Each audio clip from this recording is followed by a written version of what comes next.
So how did I make $142 trading NVIDIA call options? So on 1416, looking at NVIDIA,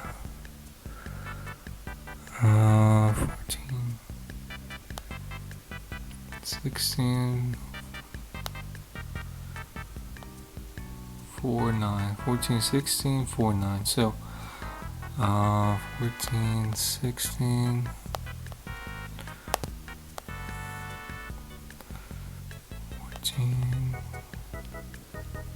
16,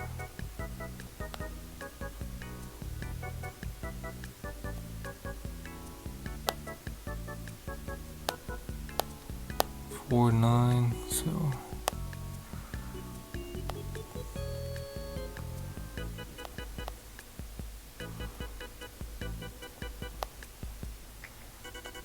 let's see, 49, there we go. So 1416, let's see,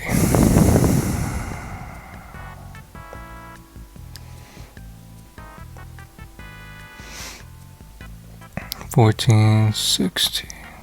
So this candle right here. So basically, I played NVIDIA call options on the 1430 candle, and basically what I did was I was like, okay, let me use the previous resistance level and use it as support. So 109 is now, or 109 through 1010 is basically the support level.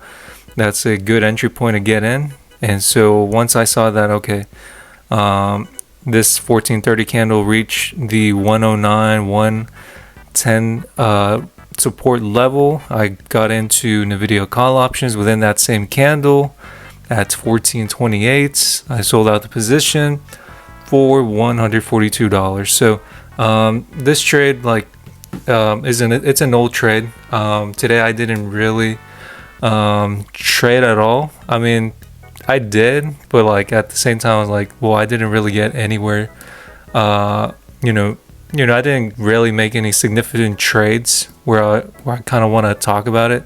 But basically, it's just basically I just observed the market. I just saw how it's looking, and basically I try to analyze if it's a good opportunity. And basically most of these trades that I got in today, I came out breaking even.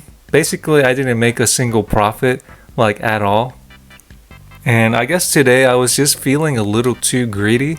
There's days where your mindset will be in a different spot at times, and basically this was kind of one of those days where I was just like, what if I get greedy? What if I try to be greedy today? And it kind of backfired on me, because I was like, I think you should have just taken the 5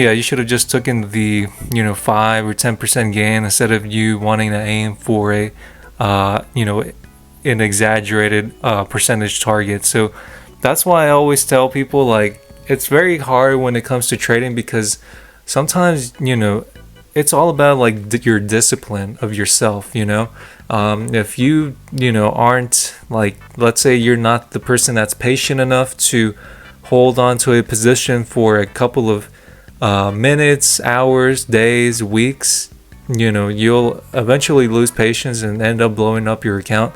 I've worked with a couple friends of mine that, they've traded, and I've teach them how to trade, and basically once they get the hang of it, they try to be greedy. They'll try to aim for exaggerated percentage targets. And most of the times what will happen is that sometimes they'll lose out, like, majorly on that trade, or they'll go all in, and sometimes they end up blowing up their accounts. So honestly, I just kind of wish that most people try to discipline themselves when it comes to trading. Trading is not something like, get rich quick scheme. I would say honestly, trading is like a skill that you kind of need to learn as a job. In a way, I would say that learning how to trade is probably the hardest skill anyone could learn. But here's the thing, something that I feel like if people want to learn how to trade, I feel like what you guys could do personally, for what I, from just from personal experience, there was a point, there was a point where I kind of wanted to trade options, and there was a point where I was like, I don't want to blow up my account. I want to,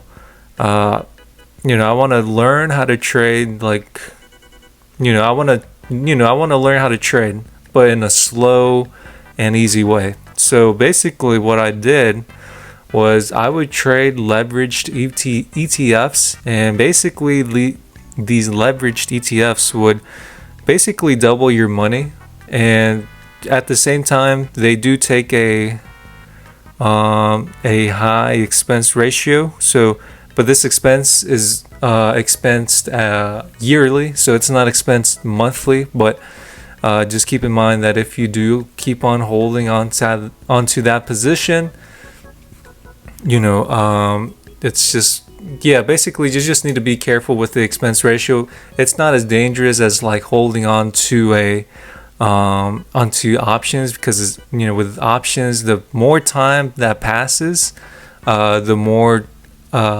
less valuable that option becomes. So if you keep on holding an option for longer and longer, basically over time that option will decrease in value. Meanwhile, with leveraged ETF, it's you're basically trying to trade within like a month, 2 months, 3 months, and usually they you only get taxed, or their expense ratio is 0.85. It depends really on the ETF, but most ETFs that are leveraged are anywhere in the 0.50-0.80 range expense ratio. So it's not that it's not that big of a deal, really. So if you guys do want to look for something that's a little easier and maybe give you worth your money a little quicker than trading average stocks, you could try leveraged ETFs. By all means, try to be careful,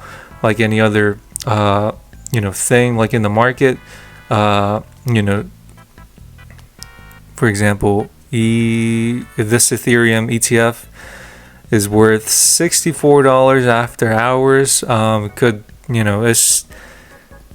It's basically you're trying to trade the trend of these ETFs, and basically what you're trying to do is you're trying to double your money. And basically, once you get a little bit of more money, try to trade mega cap stocks such as Nvidia, Microsoft, SPY, Apple, Amazon, Meta, Google, and Tesla. Those type of stocks. You guys can always use finviz.com to screen for mega cap stocks that might be on sale or a good opportunity to trade. And yeah, so basically step one would be try to trade leveraged ETFs. Obviously don't make it like a like a consistent thing to trade. Unless that's your thing, right? But basically try to grow your money a little bit first with leveraged ETFs. Once you grow a little bit of money with leveraged ETFs, try to switch to trading mega cap stocks. Once you make a little bit of money trading mega cap stocks, then switch to trading options. That is, if you're buying leap options, so options that expire in 6 months or in a year out. So that's pretty much it. This is not financial advice. As always, take care. Bye.